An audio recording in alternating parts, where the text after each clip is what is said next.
Hello and welcome. You are listening to the Investor Lab, the auditory epicenter for passionate people seeking a life of freedom, choice, and abundance. And today's episode, we are leaning heavily into the freedom element. Have you ever wondered what it takes to become financially independent, or what it'd be like to be time rich and not have to worry about going back to work? Well, this is really the topic of today's episode, and I was really lucky to be able to spend a bit of time with the author Lacey Filipich. She's also a TEDx speaker. She's got a money school, which is the name of her book, but also the name of her business, and it's all about teaching people how to become financially independent and time rich. So we talk all about that. We talk about Lacey's journey, how she kind of got started in her financial story, and how she kind of navigated that pathway to become financially independent in her early 30s. We also talked about, stuff. We talked about the FIRE movement, so financially independent, retire early, whether you have to, live like a monk to try and achieve financial independence, or whether you can spend on things and how to navigate that. We even talked about things like the dichotomy of mortality when it sometimes feels so daunting to try and even think of the future. We navigated all of that kind of stuff. We talked about good debt versus bad debt. We talked about mini retirements. We talked a lot about property as well, because Lacey takes a view of across multiple asset classes. And I think that her book's been really impactful in a way that it addresses a variety of different ways that you can achieve financial independence. But we had a really good chat about property in this podcast, which I think you'll find very beneficial, and I'm sure you're going to resonate with that. We kind of touched on is financial independence only for rich people, basically, and we kind of dispelled that myth and made sure that it's possible for anyone to do this. So there was a lot of gold in there. We even talked about stuff like yield versus growth and all kinds of cool stuff. So I know that you're going to get a lot out of this. Like, it really doesn't matter whether you are just starting your personal wealth journey, or whether you're an experienced investor, or whether you're a business owner or an entrepreneur thinking, okay, how do I start to, build something outside of my business so I don't get stuck on a treadmill? Everything we talk about today is going to resonate well with you if you have a desire to be in autonomous control over your own destiny and to be able to do what you want, when you want, with who you want, all of that kind of stuff. So if you do want to do that, then I highly suggest you check out this episode. Now, we talked a lot about Lacey's book, Money School, in the podcast. There's a link in the show notes to Lacey's website, moneyschool.org.au. And of course, if you want to chat to us about how we can help you to progress your own personal wealth journey towards a financial independence goal using real estate specifically, then you can reach out to us just by heading to www.dashdot.com.au, or alternatively heading to theinvestorlab.com.au as well. And on theinvestorlab.com.au, you will also find heaps of free resources and guides that will give you the information you need to be able to really get started. And also on top of that, you'll be able to get a copy of my book, which we talk about a little bit in this podcast as well. And that's Limitless, The Renegade's Guide to Building Wealth Through Property. There's a lot to unpack there. I don't want to drag this on for too long, but I was really delighted to be able to have this conversation. I've been reading Lacey's book for a little while now, and I know that you're going to enjoy this kind of stuff too. So without further ado, let's get stuck into it. And of course, if you enjoy this, which I know you will, then please share this with somebody else. Just take a minute out of your day. Share this with a friend. Share this with a family member. Share this with someone that you want to give the gift of financial freedom to. Share this with them, and hopefully that will inspire them to accelerate or start their financial independence journey too. Without further ado, let's get stuck into it. I look forward to seeing you on the inside.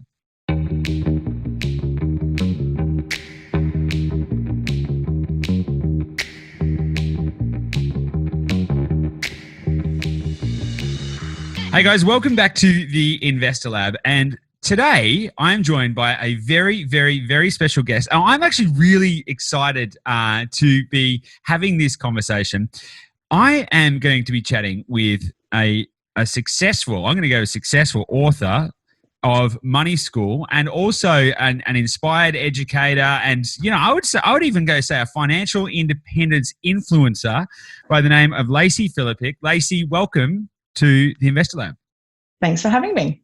Mate, it's an absolute pleasure. Now, I just want to point out that so when I invited you to come on to the podcast, I'd watched a TED Talk. Now, I'm going to put a link to the TED Talk down in the show notes so that people can check it out. That's had about nearly 700,000 views so far, which is pretty good. And Yeah, kind of amazing. it's crazy. It's crazy, right? Yeah. So, but I hadn't actually started reading your book. I had it on. I'd ordered it, but I hadn't actually started reading it. Now I'm in Sydney. You're in Perth. What time is it in Perth right now?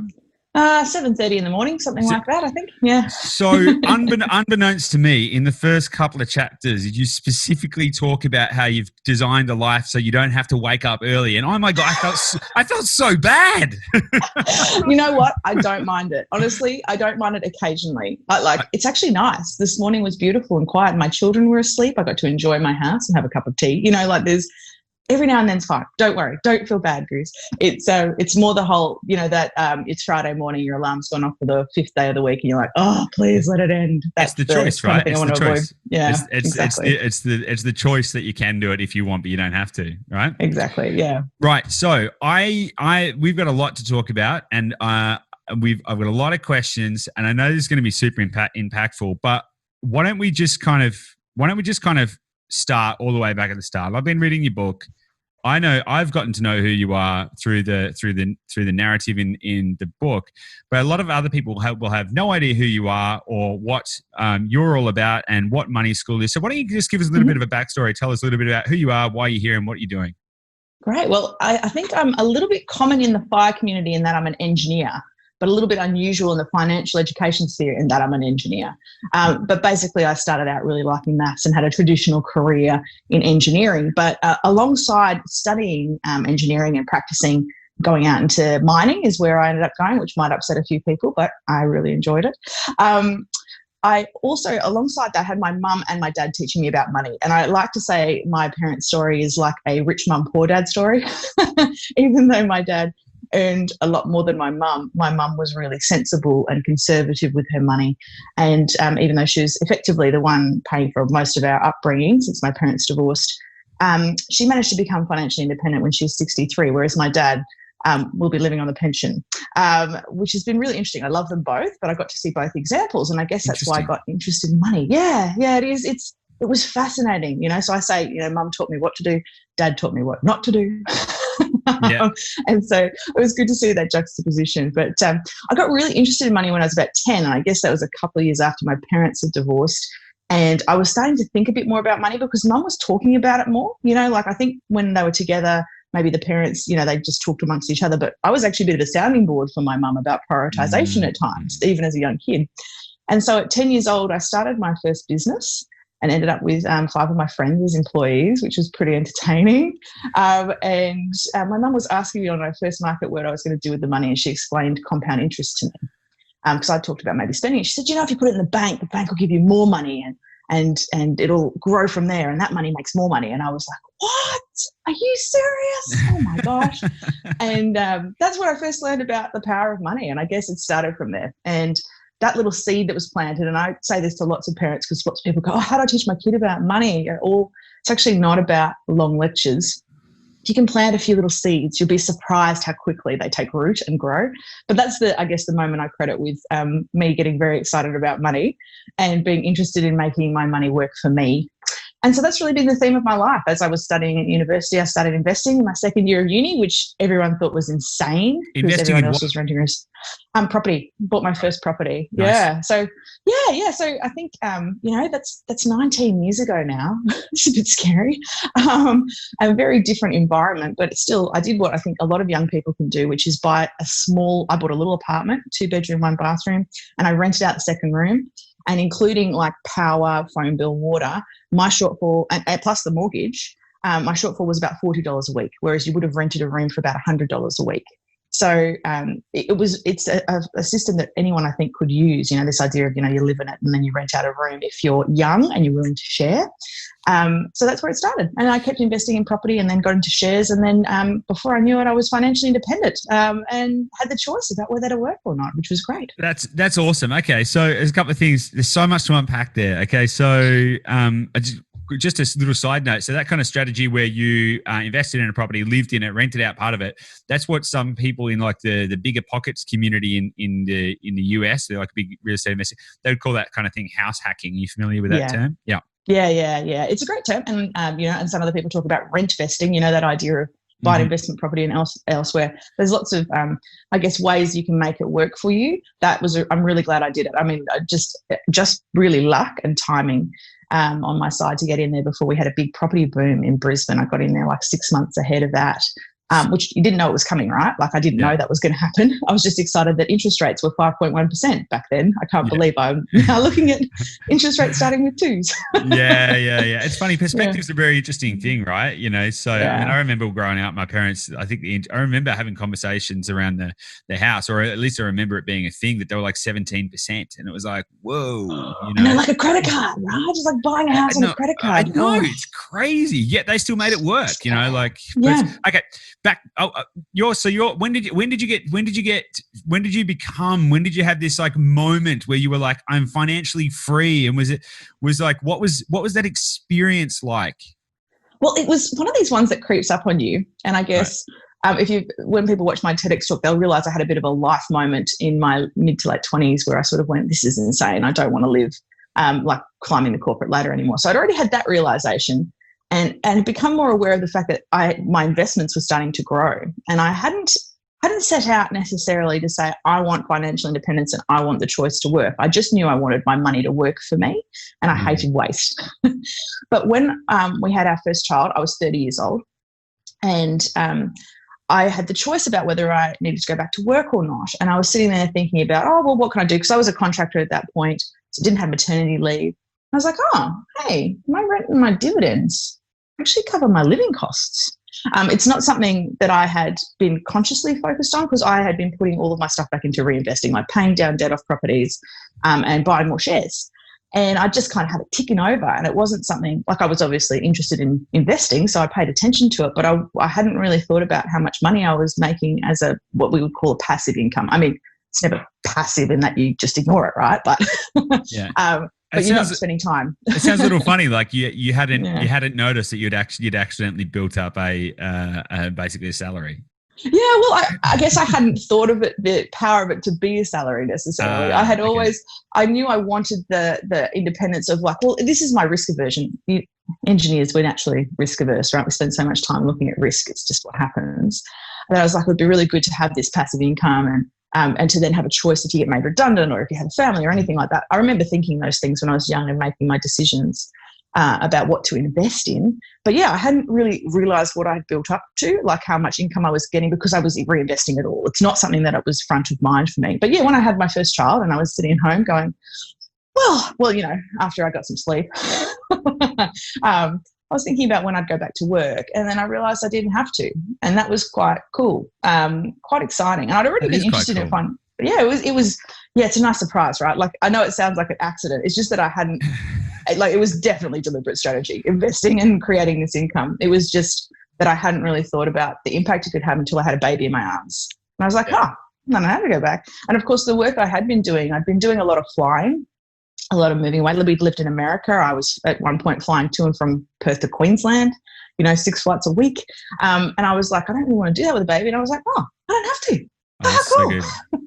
So it was really good. Yeah, I'm glad. I'm very grateful to past Lacey. Well done, past Lacey, for making those decisions. And it certainly was a wonderful moment to have that realization. Nice. Okay, so you started your first business when you were 10, and you had 5 employees, which I got to say is more than most business owners ever get to, because they never. So congratulations on having been a successful entrepreneur at such an early age. Yeah, it's fun.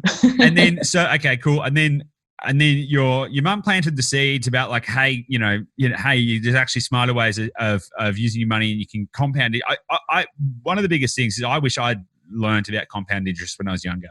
And the power and the impact of compounding didn't really hit me until it was only a few years ago.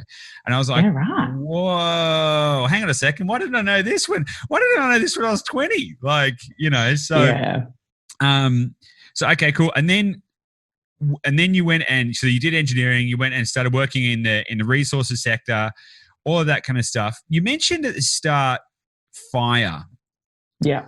Okay, so do you want to explain what FIRE is? I know what it is, but let's go there. Explain what FIRE is, and doesn't living that kind of lifestyle mean you have to live like a monk? Like, basically, did you have a really Did you just eat soup, like water soup till you were like 30, and then you're financially independent? Tell us a little bit about that. Yeah. So look, so first of all, FIRE, financially independent retiring early, catchy acronym. It's that concept of you do basically what we've just talked about, build up your assets to a point where your income from the assets covers your living costs. And of course, there's two factors that determine how quickly you get there. First of all, how much you can accumulate, which is related to how much you save and your income, right? Like two things. And then it's also about time, and what you've chosen to invest in, right? So that's where that compounding makes a big difference. Yep. And everyone's got a different number, but people talk about their FIRE number, and so you'll have an assets amount that you want, and basically the income off that. So that could be income from cash in the bank. You talk about our parents, they used to get 15% interest on their cash. That was an option back in the day, not right now. No. Well, you need a lot more, let's put it that way, about 10 to 15 times more capital to get the same kind of income. Anyway, bonds, rent from properties, you can have dividends from shares, right? So people go about it lots of different ways. I think there's a tendency for people to hear retire early and think, oh, well, that means you just sit on a beach drinking pina coladas. Look, I don't know anyone who got to that point and stopped working. You would be amazed how many people who are still in the workforce, still doing the same job, who are financially independent. Retiring early is optional, and that's why I prefer to talk about it being time rich. It's just you get to choose how you spend your time. That could be working in your current job. That could be taking a different job. It could be mini retirements. It could be sitting on the beach drinking pina coladas. But yeah, people hear that retiring early bit and get quite bogged down in it, which I find a bit frustrating. Yeah, it's an interesting one. It's an interesting one, though, isn't it? Because some people do say some people do go, well, what? Like, well, and then what? And then what? It's like, well, you might actually still, if you're a business owner or if you're inspired in your career or whatever the case may be, you just keep doing it if you want. Yeah. And it's totally up to you. It's your the ability choice. to decide. Yeah, it's the ability to decide. Okay. Yeah. So that's how that goes. Yeah. So you're all about FITR, right? FITR. Yeah. Or FITR, whichever you like, or FITR you can pick. It's really annoying, isn't it? Like it looks, I find it quite, I loved coming up with an acronym because I'm like the least fit person you'll probably meet. So it felt great. It felt really ironic. Because then it's like you can get financially fitter, right? So, yeah, exactly. And it's like, I'm going to get fitter. Yeah. Okay, awesome. Penguin made me read out FITR every time in the book, just so you know, for the audiobook. It was pretty funny. But the living like a monk bit is an interesting one, right? Because people hear about getting to financial independence and they just want to get there as quickly as they can, which I admire. And as I said, it's a function of time, but also how much comes in and how much goes out. And so one of the quickest ways for average people who are like on a standard income to get there is to live like a monk and save a lot. So there's people in the FIRE community who accurately measure their savings to like cents, really care about it. They will save, 70, 80. Some of them get close to 90% of their income they save, and then they live on the remainder. And they do these things like house hacking, or they, find ways to live really cheaply. And that is certainly an option.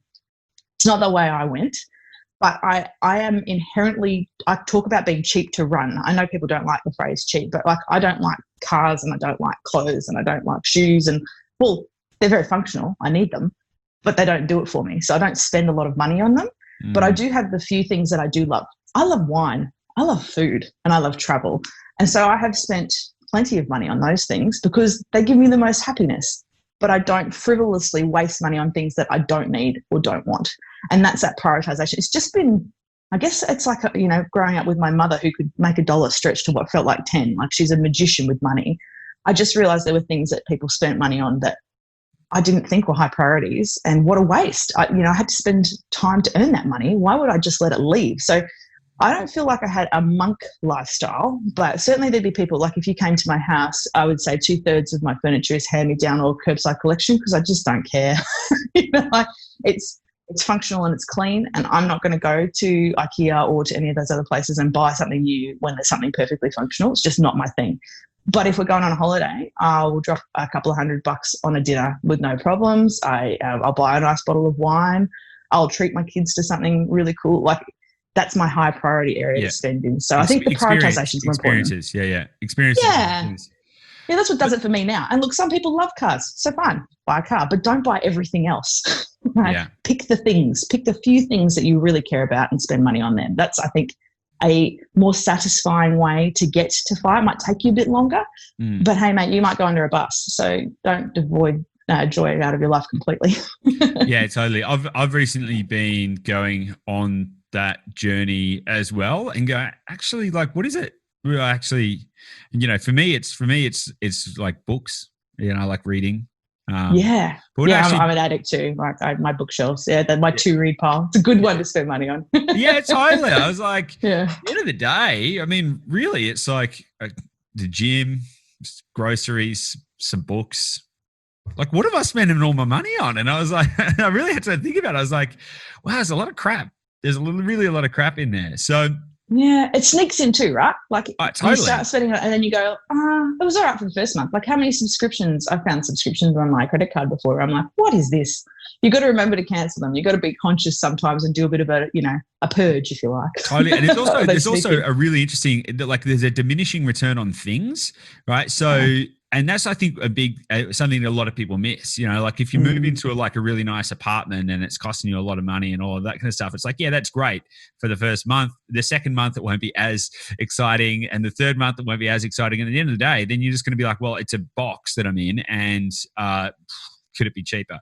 Now, you mentioned there, like some people in the FIRE community are saving like 90% of their income, and I know a lot of people might be wondering, is financial independence really, and it is saving, like, because a lot of people don't feel like they can save that much money, right? I know 90% is an edge case, but even if it's 50, right? A lot of people don't feel like they can do that. It starts to make it sound like achieving financial independence and becoming time rich is something for only for people who are cash rich. Yeah. Is that the case, or is this only for people who are earning a high income, or how does this apply? Look, I think the concepts can apply for no matter what your income is. Like I've been saving 50% of everything I've ever earned since I was 10. And so like one year I earned about $1,000.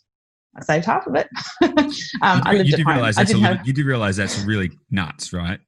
Yeah, I know. But the thing that happened by doing that as a child is it's such a habit, I don't even think about it. Yeah. So in the times when I was, when I was a graduate engineer, I came out into the workforce, and my first job was $54,000 a year. And I'd gone from 15 grand a year that I had earned as a student, which was working on holidays and, before and after uni. And that was a lot in those days, but that's what I was earning, about 15 grand a year, to 54 grand a year. I still saved half, both times, half of 15 grand after tax and then half of 54. It's just, it's such a habit that I don't even think about it. Like it just happens. And so the question is going to be for a lot of people is how much can you save? Now, for some people, it's going to be nothing because you're on the bones of your bum right now. And that's okay. Don't beat yourself up. But if you can build up a habit, then it's easier to add more. So even if you're only saving $1 a week, you get that sort of habit of doing it. And then when you have more money, you can save more. And then it's really about a motivator for speed. I'm just lucky that it happened when I was young and that I don't even think about it. Like even now today, I don't even think about saving half of everything that comes in. It just happens, it's automated. The systems work. I don't have to consciously think about it. If you can get to that point, life's a lot easier, but it takes time to build that up. Even if you start off then edging it up towards 10% and 20%, then that's great. It's still better than nothing, right? You're still getting closer. And if you get excited about the speed with which you want to get to financial independence, that's when you find that motivation, that dangling carrot is really exciting for people. And then they do really work towards saving more. But I mean, I look at my mum. So I out-earned her in my third year out of university. She never earned a lot of money. She's a single parent raising two girls.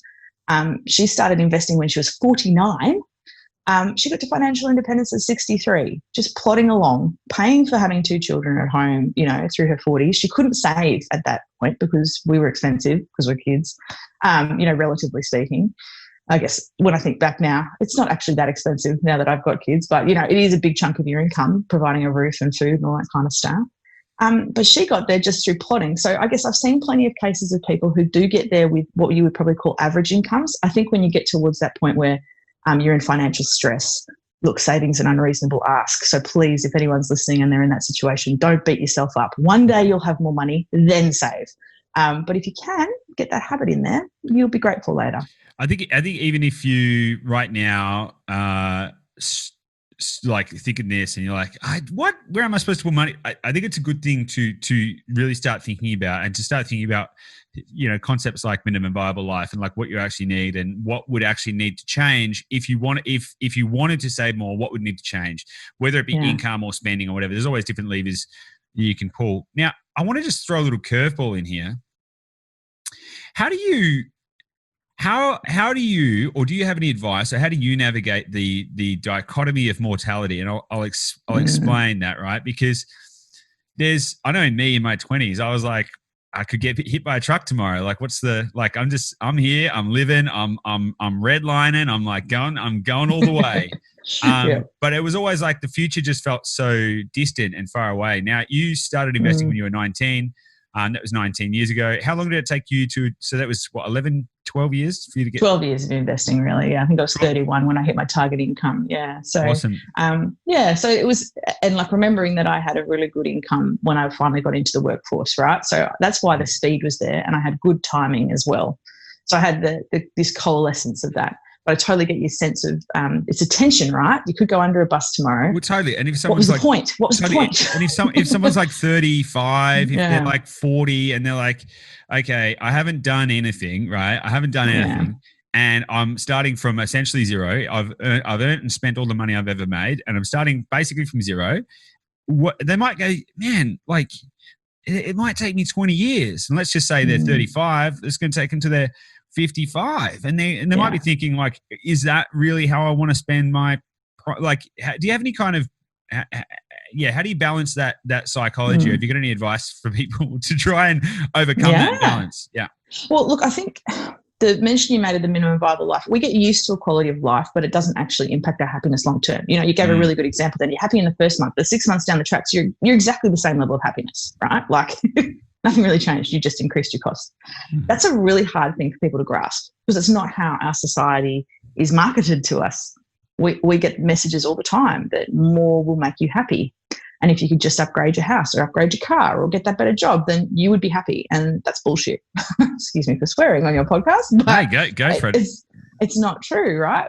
We know this. And I guess I had that experience of getting to a peak of like, I thought, I finally got to this point in my career, and it was awful. It was nowhere near what I thought it was going to be. That's what happened when you, spoiler alert from my TEDx talk, as well as a couple of other life things. And I guess a couple of things I add to this, which are quite interesting. One's a while ago. So my sister took her own life in 2009, and I had a very strong moment of, wow, life is short. I know she chose to go, but to leave at 24, and I just think about all the things she missed, right? Like all the incredible things she missed.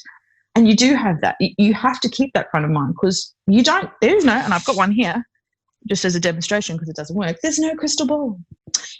You'll never know. You won't be able to be like, oh, I'm going to die when I'm 72 years old. Nothing like that. And so you have to kind of balance that, knowing that you don't know, with also having fun in the meantime. And that's why I think prioritization is actually the key here, guys. It's not about having this amazing everything, this vision that you've been sold is going to make you happy. What will make you happy, and what are the few things? Because there's probably only a few things that you need to feel comfortable. And then making sure what you do with your time is the thing that makes you happy. That's, I guess, what I've found. And it is a balance. And I think if people are worried about speed, the thing you won't know, again, that crystal ball, there's no such thing for investing. You actually don't know how long it will take you to get there. So, for Fran and I, my mum and I, took Fran 14 years, took me 12 years. It probably, with Fran's income, should have taken a lot longer, on average, if you'd done the scenarios, but she just happened to catch a boom, and she didn't know that was coming. So she had good timing. She did both. She did property and shares, and now she sells options against her shares and spends a lot of time investing. So, she did start with shares. That was her first one, whereas I started with property. So she bought like $1,000 worth of Suncorp shares when they were an IPO. So, stuff like that. Awesome. You don't know how long it's going to take, but the fact is that time is going to go. If you remain alive, if you get to 55 and you haven't done any of that prep work, how are you going to feel then? Like, are you going to sit there and go, oh my gosh, I wish, like you mentioned it before, I wish I'd known compounding when I was 20. Like, what would you give for a time machine to go back and tell 20-year-old you, compounding? Oh my God, it'd be worth exactly millions. Yeah. Exactly. And so So that time is going to go, and that's life, right? That's the tension of life. Okay, and so I'll share something that's happening at the moment in my life. My mother has been diagnosed with a relapse of lymphoma. It's really serious. She would be dead by now if she hadn't had chemo over the last 9 weeks. It's crazy intense. But the fact that I am financially independent means that I've been able to drop everything. My husband is into month 15 of a mini retirement, so I can just walk out of the house and leave him with the kids to look after them during the day, and I just come back in the evening. But because I'm financially independent, I've been able to take her to every appointment, hold her hand. I've been here to nurse for her, like all that stuff. There are things like that that are going to happen in your life, and wait until they happen. That's too late. You have to have some preparation for those days. You have to have some of that as well as some joy. So the recipe for everybody's going to be different, but if you just spend everything, you will kick yourself in 20 years' time. You'll be really annoyed with yourself. So don't let that happen. Good advice. How's Fran going, by the way? Is she all right? She's good. Yeah. So look, it's she had lymphoma in 2017. This is a relapse. So she's a poor woman. She got told when she got the all clear in 2017 that she was, 97.5% chance of a full cure. So she's the unlucky 1 in 40 that it's come back for. So she's pretty pissed off about that. And the chemo has been absolutely brutal. And you can imagine during a pandemic, I'm just so glad I'm in Perth because I can still see my children while looking after her. Yeah. I've never been so grateful. That's just luck that I'm here, right? And that she's here too. But she's recovering well from the chemo. She has her scan today where they give her the radioactive stuff and they tell you what's happened to the cancer. So we'll find out next week what the prognosis is, and we've got all fingers crossed because her lymphoma symptoms have disappeared. So fingers crossed on this side as well. I hope she. Yes. Okay, so you mentioned there mini retirements. So your husband, he's still technically in the workforce. Yeah, so he and I. So first of all, I've already mentioned my age. I'm 38. He's 43, right? And we do have young kids, like kindy, primary school sort of age. And he loves working for someone. He's not an entrepreneurial type. He's not interested in businesses. He doesn't like uncertainty. So we're also both engineers, and I am the least risk averse in the relationship. So it's pretty funny. We're a good balance. But he's the sort of person who, when I met him, he was saving everything in cash because he didn't want to risk it in shares and property. So that gives you a bit of an insight. But what he does and what works well for him is to take a job that really suits our lifestyle and work in it for a year or two, and then he'll have a break. So he had a year up in 2017. And then went back to a role, and he picked a role which included shift work, but the roster was, this is fabulous, 2 days on, 2 nights on, and then 6 days off. And he got to still live at home. He didn't have to fly away. So he would work for, like 4 shifts, and then it would be 6 days break. So he still wanted to work to keep his skills up, because if you have long career gaps, it's harder to get back into the workforce. And you'd be amazed how much harder it is for a man. I've been surprised about this. If I've got a career gap, no one questions it. They just go, oh, she's probably having babies. Adam has a career gap, and they're like, what have you been doing? Why did you have that time off? It's really interesting. So he didn't want to let his skills lapse. So he keeps going back to work periodically, picking jobs that he thinks he might like. We're often taking, this last job, he went like 3 levels lower than he was in the previous job so that he didn't have as much stress, and didn't tell them he was an engineer. So, stuff like that. He picks jobs that he thinks will keep him in the industry, but keep him happy and give him something else as well, because, the monotony can be a bit boring. So his mini retirements have been being at home with our kids, but we've also taken mini retirements when we were both working, pre-kids, where we'd take 6 months off and we'd go live somewhere else. So, a mini retirement can be whatever you like, but the theory is that you get a break from that alarm clock, really, that you get an extended period. Because 2 weeks, I don't know about you, by the end of a 2-week holiday, I'm only just relaxing. Totally. Mini retirement sound awesome. So when did you take your first mini retirement? And how many mini retirements did you take? How do you define a mini retirement, right? How many mini retirements did you take before you really fully retired? Yeah, right. So almost all of my mini retirements were before. So first of all, I'll just put one exclusion. I had 18 months off with my first child, and I don't consider that a mini retirement. Anyone who's had kids, anyone who's had kids, especially little kids with a lack of sleep, that was like, I loved it, but far out, it's not a mini retirement. So I think actually all of my mini retirements happened pre-kids, and actually that means they were before I was financially independent, right? And my first one, again, this is me just doing an idea and then finding out there's a name for it. I didn't know it was called a mini retirement when we took 3 months off. I'd had this health crisis, and experienced having, feeling really ill, 5 weeks in bed, didn't think I was going to get better. That horrible, if anyone's ever had it, it's incredibly scary the first time that you realize you're mortal and that your body won't just keep going if you don't treat it well. And so Adam and I had decided to reward ourselves with 3 months off backpacking around South America. And I later read Tim Ferriss's book, The 4 Hour Workweek, in which he talks about mini retirements. That's where the term comes from. Mm-hmm. People might call them sabbaticals, in the olden days. Still do, I guess. It's a very common term in academia.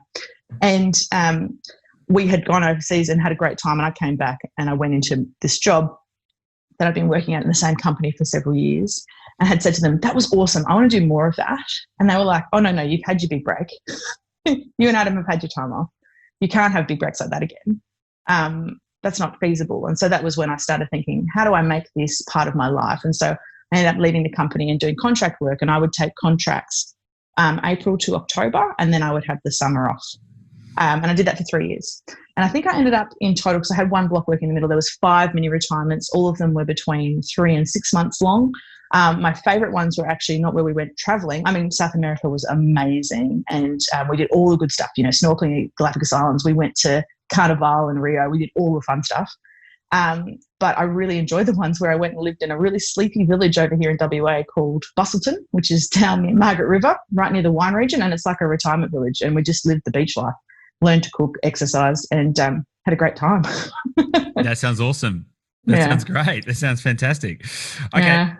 Great. Okay, cool. So let's get stuck into some mechanics then. Okay. So so what we've talked about so far, obviously a fair bit of your journey. We've got a little context now around, okay, cool. People got the idea around reassessing expenses, investing, all of that kind of stuff. Now, in your book, one of the reasons I like this book actually is because it's non-dogmatic. Right. And I really. Oh, that's good. Thank you. Yeah. I'm glad to hear that. Yeah. I mean, I've read a lot of, I've read a lot of books, but there's some books out there. I mean, you might say something like Barefoot Investor, but it's very dogmatic in it. It's like you do everything like this. This is how it's a recipe, right? Recipes. We love recipes. Yeah. Totally. One of the things I like about Money School, the book though, is that it just talks about everything as it is. And it goes, okay, cool. You can do this or not do this, and this is kind of how it works, and this is what you should look out for, and this is what I want to get into though is what do you, for someone starting out, or maybe so, like obviously a lot of our audience are property investors, so there's good synergy there. But I mean, let's talk about what do you think are the best types of assets to invest in? Why? Where have you had the most success? Mm-hmm. Look, I've built the most equity quickly in property. The shares, it's kind of like a slow burn for me because I'm very lazy with shares. I want things I don't think about. So I don't, gamble on things that might grow quickly. I tend to pick blue chip or index fund type things. And so those are very slow, steady growth. So they're great if you don't want to think much and you don't want to have any, extra work, right? I have found property is a bit of extra work, but it's also the place where you get the quickest capital growth. That's what I've been fascinated by. And then you might find you have periods where you get no capital growth. Like at the moment, if you bought a property last year, you'd be possibly quite miserable in Perth. In fact, any time in the last few years, because we've had very slow growth. So timing does matter, I think, with these decisions. I'm not saying you can time the market, but I do think you have to think about the context when you're picking an asset. But of course, when I look at what's happening now, this is the kind of environment in which I bought my first property, a fairly depressed market with not a great outlook and low interest rates. The difference was, of course, I knew that I was going to have a career that had a lot of demand and I have a good income. So I was quite happy taking the risk of debt because I was like, well, even if it's empty, I'll still be able to cover that mortgage. I'm not worried. So I think that still holds true. And who knows how long it's going to be till it turns around? Who knows how long it's going to be till we see another uplift? And there's so much disparity between the cities in Australia now too. I don't know if it was so much when I was younger. I haven't researched it enough, but it feels like Sydney and Melbourne have really separated from the pack over the last 10 years, possibly even longer. So, you've got to think about where you are thinking about investing as well. But so many fortunes have been made off property. So much security has come from property. So many people still need to rent a home. I feel like that's not going to go away. So the fundamentals are still, I think, strong for property.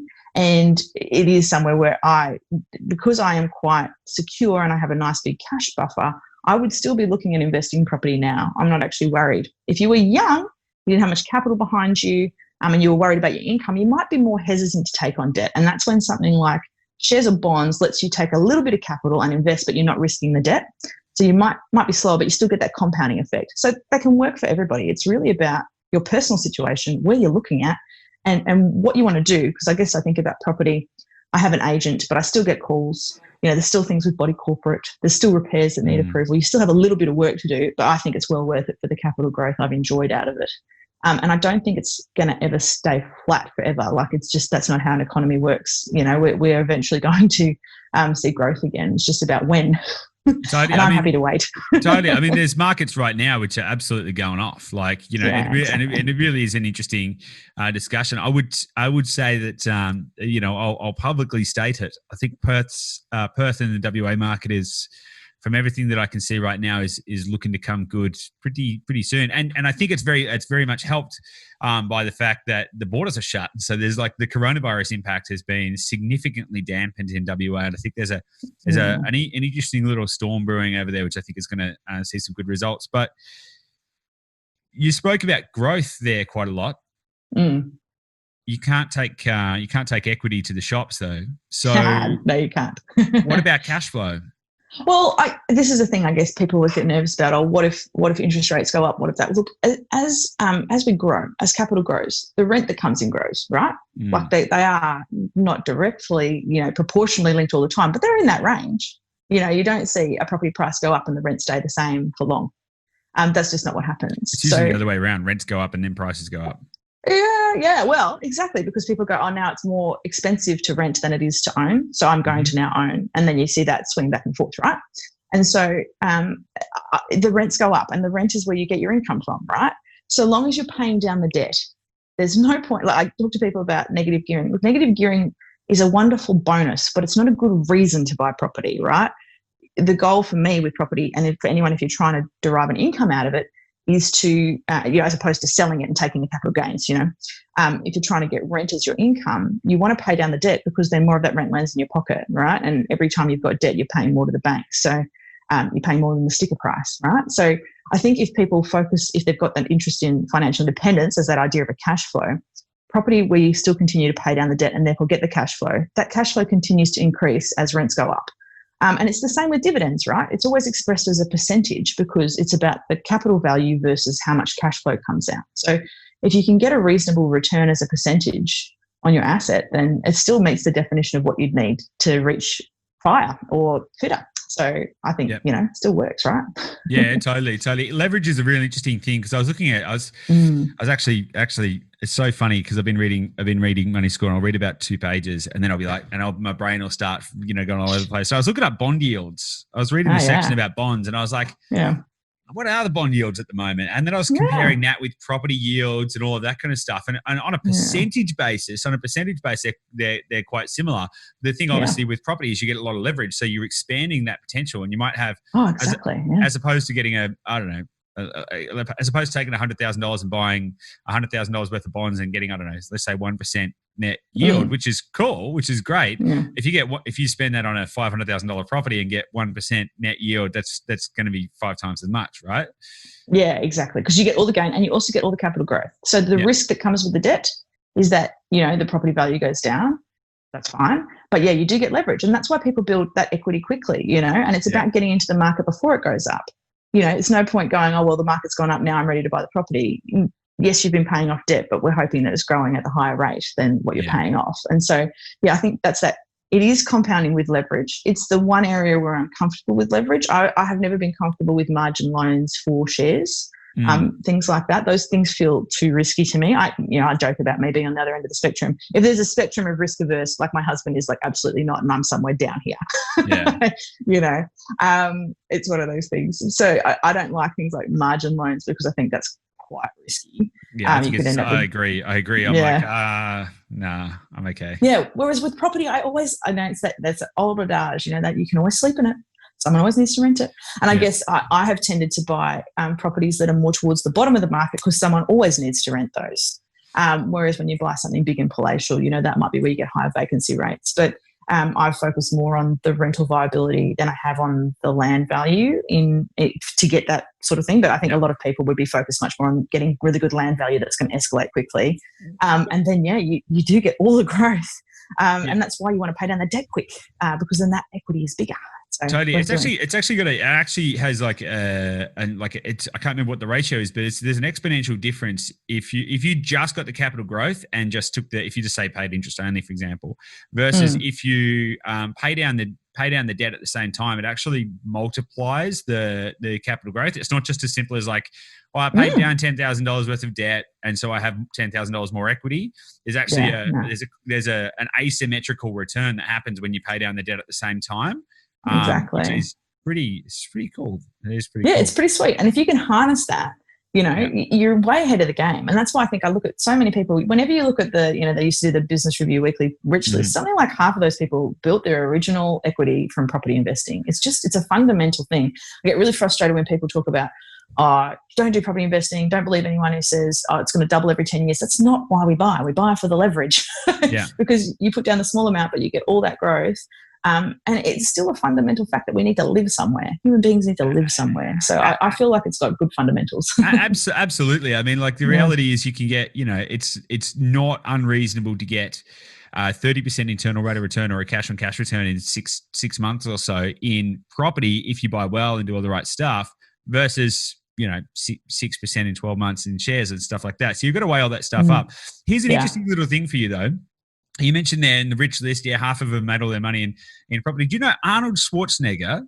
Arnold Schwarzenegger was a bricklayer and became a millionaire in real estate before he ever did any kind of acting or anything like that. Really? That's pretty cool. That is I'm pretty not surprised, but it's pretty cool. Yeah. He moved to California with a gym bag, got a job as a bricklayer, and then started making money investing in property, became a millionaire, and then kind of started going on his, I guess, whole, his whole journey there in that. So, okay. Yeah, wow. Tell me then. That's cool. It is. I found it fascinating. I was listening to it on the podcast the other day. So, okay, cool. So, how do you think yield's more important than growth, or growth's more important than yield then? This is such a tough question. I think they're important at different times. So when I started investing, growth was more important because I wanted to build capital and have my money working for me in that respect. And the passive income was incidental and just went back into more investing. Now that I'm at the point of that tipping point of, when you're at financial independence, the yield is more important. The reliability of the yield is more important for me. So I think it changes.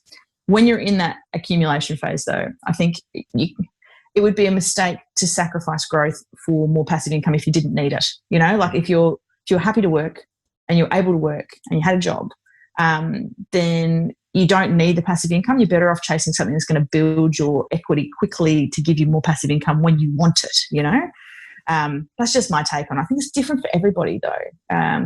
But I would never buy an asset that had zero prospect of capital growth. Like I think that would be silly, right? You're going backwards then. So you got to at least take it into account. Totally, 100%. Yeah. So we one of the things we look for in all the properties that we buy, with our clients and everything like that, is we're looking for positive cash flow and strong capital growth, which is kind of like the hard thing to find, right? But if you can get both, like if you can get a 6% yielding property that's going to go up in value in the next 12 months as well, it's like it's gold, total gold. That's the secret sauce. So, what's the biggest mistake you've made then? What kind of things, if you could go back, would you change? Did you make any investing mistakes? Did you? Oh, plenty. Did you hijack yourself? Mistakes. Oh yeah, heaps of times. I've cocked up a lot. That's inevitable, by the way, and I think it's okay. The ones I don't beat myself up about are investing mistakes. So, like, I bought a property without enough due diligence, and we made effectively a loss on it. I mean, it looks like a gross profit when you just do the straight numbers, but it was a net loss. And so I think I learned a lot from that. But because it was like my fifth property, it didn't sidetrack me too much. It was a small blip. So I'm glad I made that mistake then. I think making those mistakes that I made with my first property, which by the way settled for $103,500, like tiny.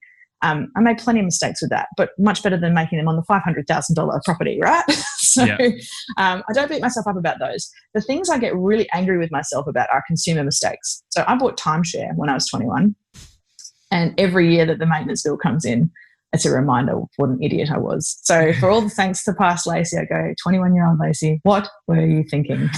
Where's the timeshare? Where's the timeshare? It's in, I don't know if I should name them, but it's one of those ones where you buy into like a series of hotels, and then you've got an equivalent amount of points that you spend each year, and you can go anywhere to those. Sounds so they're awesome. Yeah, look, I use it. I get my value out of it. I use it because I'm like, I better freaking get value out of this. And it is convenient for my family, the ones that we've chosen. But I do look at it and go, what was I thinking? Like, the math looked so good on paper when I was talking to a salesman. By the way, who was my stepfather. That's part of the reason. He's a phenomenal salesperson. And it's really been an education for me about how sales works. And so now I'm much less likely to fall into those sales traps. I will never sign anything on the first date now.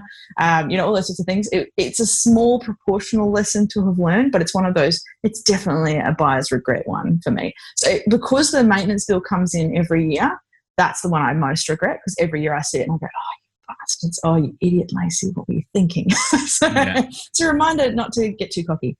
It's good. Awesome.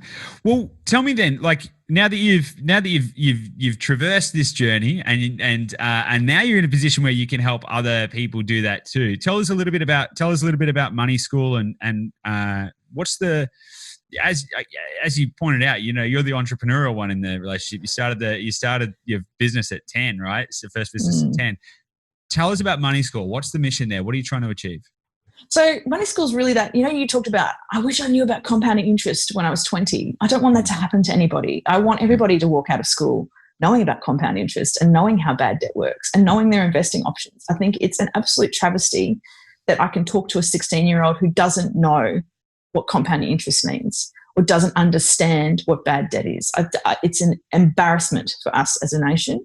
I think our PISA financial literacy scores are atrocious. They should be so much higher. We are such a wealthy country. There's no good reason for this. And I guess that's what drives me, is this idea of how are there kids still that don't know this stuff? And I think back to how I learned. And obviously I learned because my mum planted a few seeds. Look, there's lots of coaching. She's held my hand along the way. When I went to buy that property, she helped me navigate all of that. Not every parent can do that. So how can we make it so that every child has access to that knowledge? Because the difference between me knowing that when I came out of school and starting investing, it's meant the life of difference. My peers who I went to school with still have car loans, still don't own assets, have no prospect of financial independence until they reach pension age. And we had very similar demographics, very similar family values. It's not fair. It's absolutely not fair. I hate it. And so that's where Money School started. And I guess when I had one of my first mini retirements, bit of free thinking time. Don't get a lot of that as an engineer. And I started, that was 10 years ago, started thinking about how would I teach kids, about this stuff. And my first thing was a self-published kids book about saving, like 6 to 8 year olds. Awesome. And that was my first sort of dabble in it. And so every time I take a mini retirement, I do a bit more work about collating how I thought about it, and people would get me to teach them, because my friends were going, how come you don't have to go back to work? How come you can do this? And so I'd be like, well, I got taught about this stuff. How did you not learn about this? And they'd be like, well, mum and dad don't know. They still and a lot of them, their parents don't know this stuff still. Totally. Their parents are going to be on pensions. Their parents are renting, imagine being in your 60s and not having housing security. But they just think that's normal. So, it's been one of those things where being able to help them help me build a curriculum. And then I was 18 months into my time off with my first child. So that was mid-2014. And my mum called me and she's like, I can hear how bored you are, Lacey. You need to go back to work. I'm coming over. And she moved over to Western Australia, which is a massive thing, right? Because she then was watching my daughter while I started to build up Money School. That's when I really got into it in earnest in about mid-2014 and started focusing more on I was interested initially in teaching parents how to teach their kids about money. Because, look, the education system is one option, but you can't test a lot of stuff. I don't know about you, but I find values is much more important than the maths. Yep. Maths is pretty basic. It's actually about what kind of investments suit you, what your risk tolerance is, and I think that's better learned at home. So I worked on building a curriculum for parents to teach their kids about money so they could do it themselves. And suddenly my most common client became a 40-year-old woman who had that aha moment and went, oh, my God, I can't work forever without kids, and they wanted me to teach them. And Money School's kind of grown from there. So I've ended up doing a lot of consulting for local and state governments and delivering educational seminars and that kind of stuff. and then have online courses because that's easy because, I had a second child and I was like, I can't go and teach people in person all the time. We better do something. And then, Penguin approached me about the book. So really, they came to you. They approached you, was it? Yeah. And I had no idea how rare that was, but wow. it was hilarious. So the day I got the offer to do the TEDx talk was the same day Penguin Random House sent me an email through my contact form, and I thought it was spam. So I thought that can't be right. But it turned out they wanted me to write the book, and so that's how it ended up happening. So what a gift, right? Like to have that's that land awesome. in your lap. I know, and the fact that I was financially independent meant I could afford the time because it's a big commitment to write and edit a book.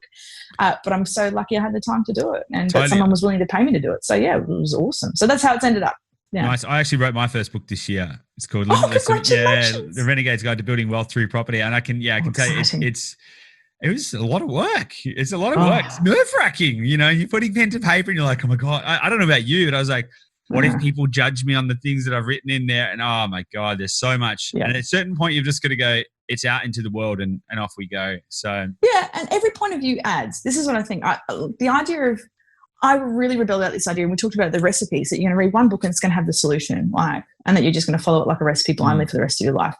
I don't think that's a right thing to do. The more points of view we have out there, the better it is for people to test them and go like, oh yeah, that works for me. I like that bit. I don't like that bit. You've got to really get into it. So I think the more people who put those views out there, you're going to change the world through it, Goose. You're going to do an amazing thing. I can't wait to read it. Yeah, no, so I'll send you a copy actually. Look, I couldn't agree more.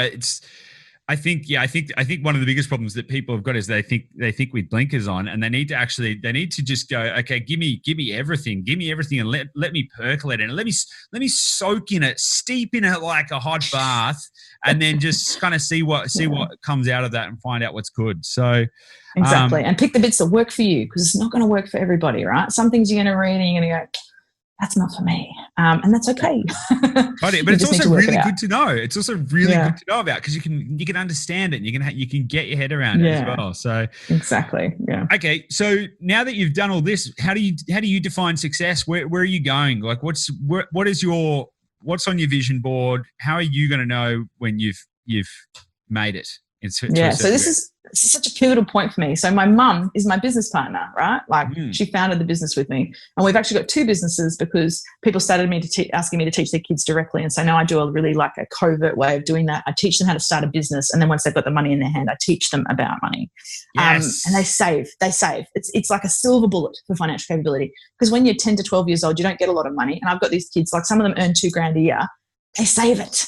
When I teach them theoretical saving, they like nod, and then like 30% of them get it. When they have the cash in their hand, like more than 80% of them save it. So I feel like it's a silver capability thing. But I have ended up with two businesses.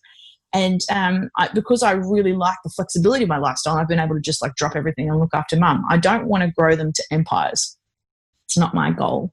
But I really believe in the mission. So I guess at the moment, especially with my mum being unwell, and she's 70 and she does this for fun, like, she enjoys coming to seminars, and she's an accountant, right? So she's a technical expert. Whenever I do financial stuff, when people have got superannuation questions, I'm like, talk to Fran.